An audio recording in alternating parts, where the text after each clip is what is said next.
छत्रपती शिवाजी महाराजांनी राज्याभिषेकानंतर किती देणग्या वाटल्या? 1674चे ते पत्र उलगडते सर्व रहस्य. 1674 मध्ये महाराजांचा राज्याभिषेक हा मराठा साम्राज्याच्या इतिहासातील अत्यंत भव्य सोहळा ठरला. या सोहळ्याची महत्त्वाची माहिती एका डच अधिकाऱ्याने लिहिलेल्या पत्रातून समोर येते. वेंगुर्ला येथील डच अधिकारी अब्राहिम लेफेबर यांनी हा वृत्तांत नोंदवून ठेवला होता.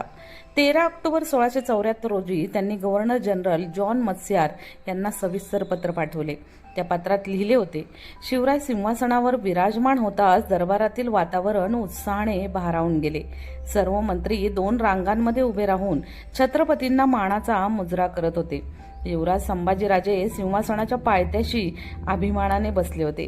दरबारातील हे दृश्य पाहण्यासाठी अर्थात देखणे आणि ऐतिहासिक होते. राज्याभिषेकानंतर सलग 12 दिवस मोठ्या प्रमाणावर देणग्यांचे वाटप करण्यात आले.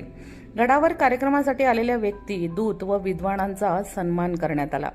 पुरुषांना 3 ते 5 रुपये तर महिला आणि मुलांना 1 ते 2 रुपये देण्यात येत होते. या संपूर्ण काळात दररोज काही मेजवानीचे आयोजन करण्यात आले होते. राज्याभिषेकाचा आनंद जनतेपर्यंत पोहोचवण्यासाठी हा उत्सव अनेक दिवस चालला. डच पत्रानुसार या सोहळ्यावर आणि देणगी वाटपावर तब्बल 1.5 लाख पागोडा, साधारण 15 लाख रुपये खर्च झाला. शिवराज्याभिषेकाचा हा वृत्तांत त्या काळातील वैभव, उदारता आणि राजकीय सामर्थ्याची साक्ष देतो.